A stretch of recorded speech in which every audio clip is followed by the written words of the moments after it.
I'm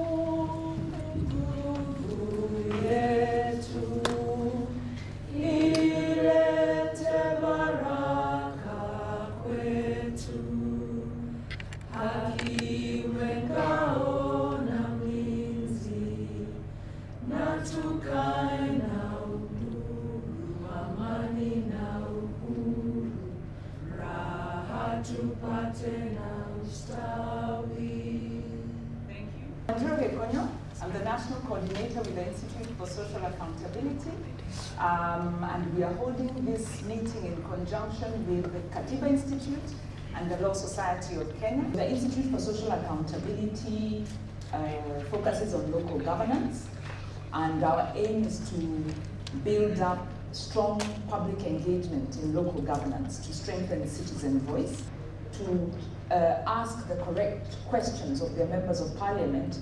We will begin to influence this relationship between members of parliament and citizens. The Kenya to Itakayo movement. This is a movement that was launched about 6 weeks ago by civil society who have looked at the situation in the country and said,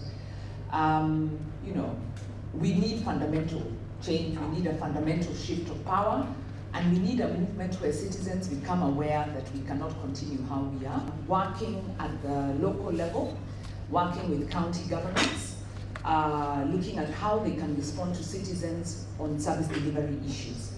And when it comes to issues of division of revenue, funding county functions, costing these functions so that counties have enough to be able to deliver services, looking at the transition framework that was built. The legal, administrative requirements have been overlooked, and our overseer parliament has turned a blind eye to this, and in fact a lot of legislation coming out of parliament has been to the detriment of devolution. Mentality from government, where they are keen to create structures at the local level that have nominal and tokenistic ability to deliver their mandate. So really you'll have deconcentration. How should national government conduct its business at the county level? At what point does this begin to impinge upon the ability of counties to deliver devolution? So, point where parliament has not embraced devolution. Sometimes it's ideological, sometimes it's out of political interest. We haven't really got the competence to engage with parliament at that level.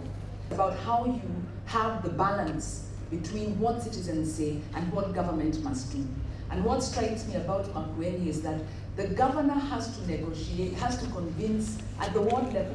He has to set his agenda at the ward level to be able to do sub-county and county-wide projects. That's how powerful their democratic system is. So devolution is an exercise of democracy. We are still, as a country, at the very early stages of democracy. There is established the Public Interest Litigation Committee within the Law Society of Kenya, and its major role is to ensure that we take part positively in public interest litigation matters. The Public Interest Litigation Code, which is a framework of how the LSK will be doing PIL.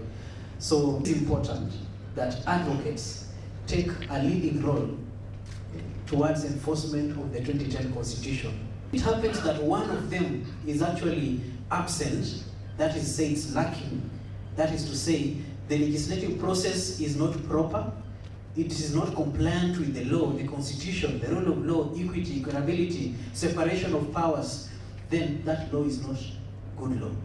If it happens that the process is okay, but the substance is useless, then that is not law.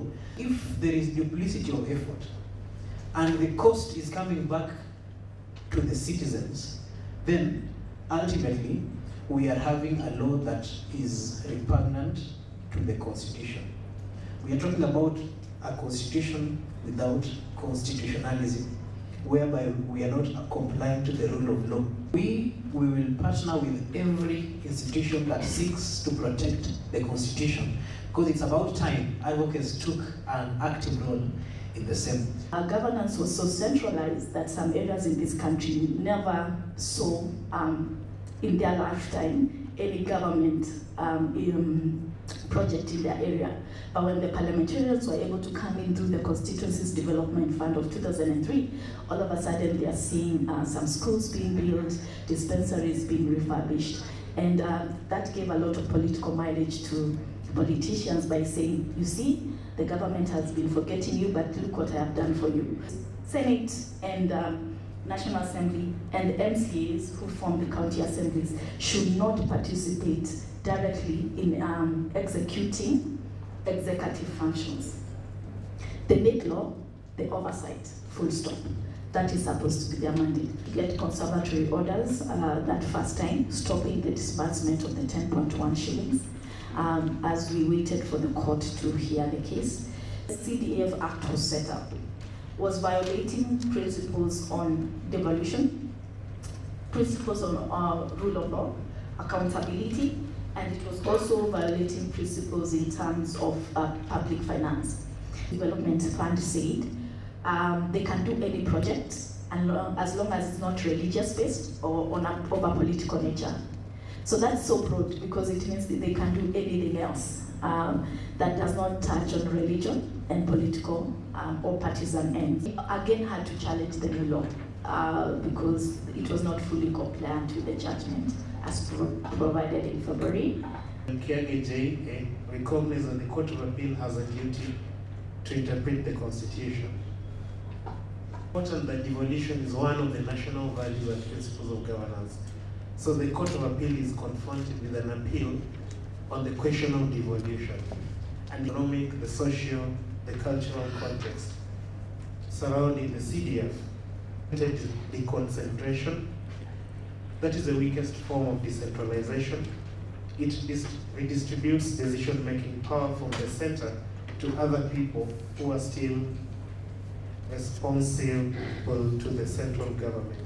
Delegation, which is a bit more extensive, and that's where responsibility for decision-making is transferred to semi-autonomous organizations which are not wholly controlled by the central government, but are ultimately accountable to it. In 1965, the Local Government Act was amended to strengthen local authorities.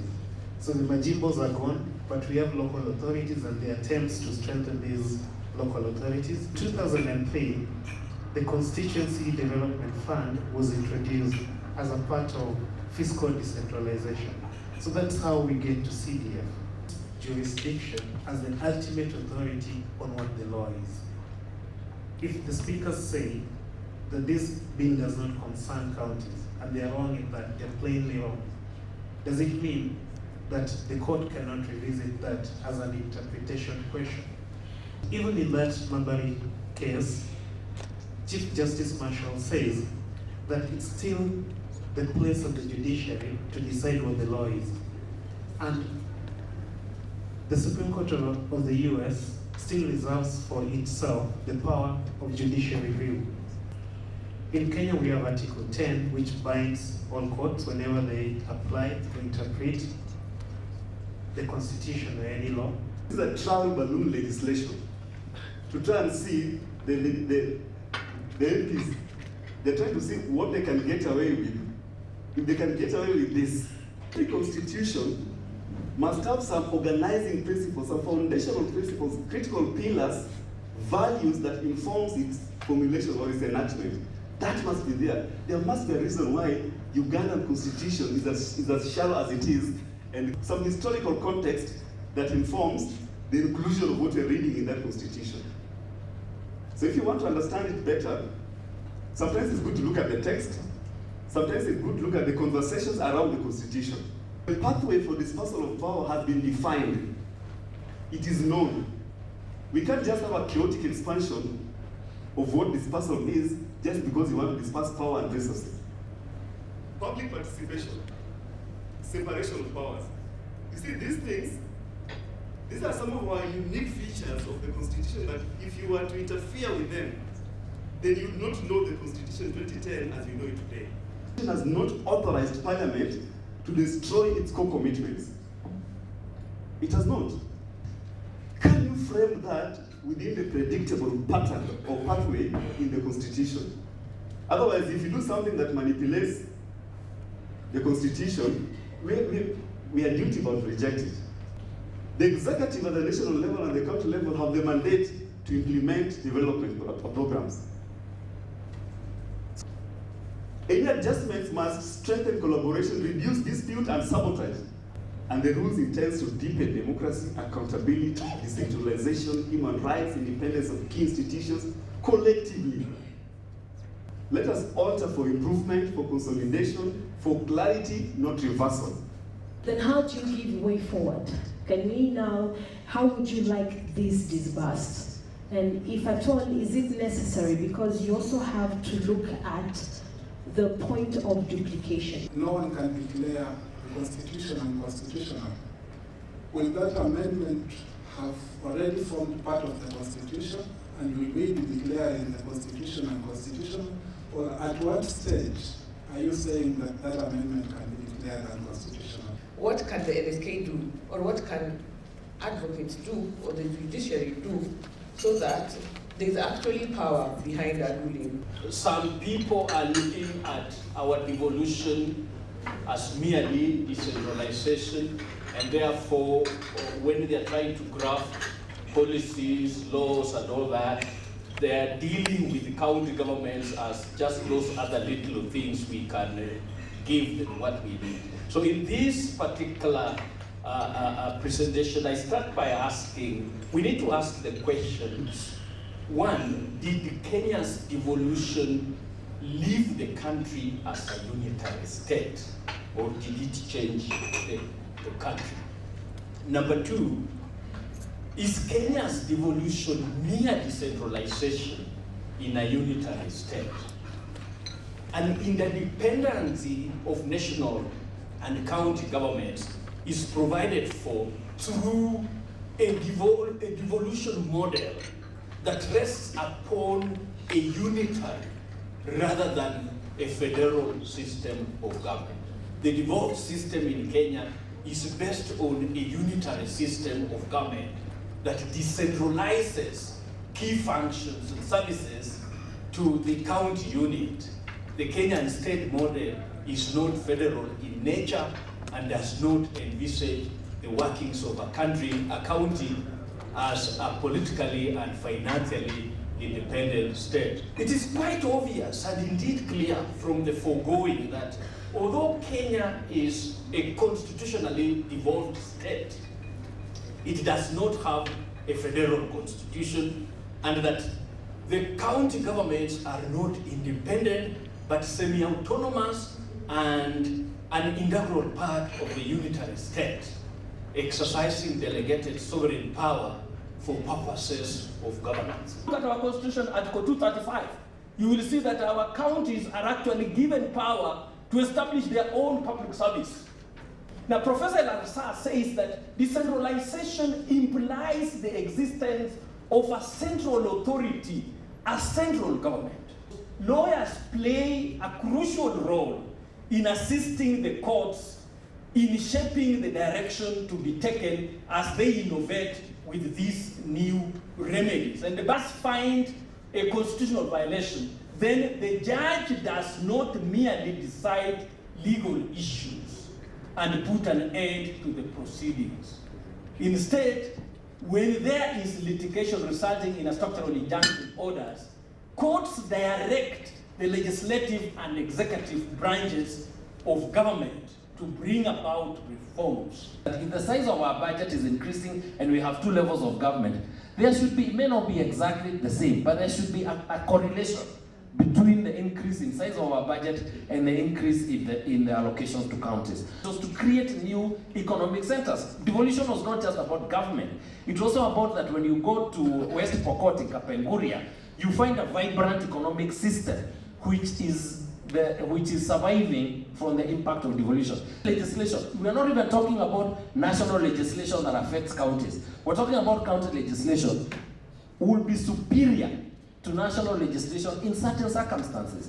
It is not a question of separation of powers. That is where the danger for members of parliament is. Because if you don't control CDF, then why should CDF exist? Because of the SRC of a parliament, they wanted to remove the definition of members of parliament as state officers. You know, the effect of that is that SRC has no jurisdiction.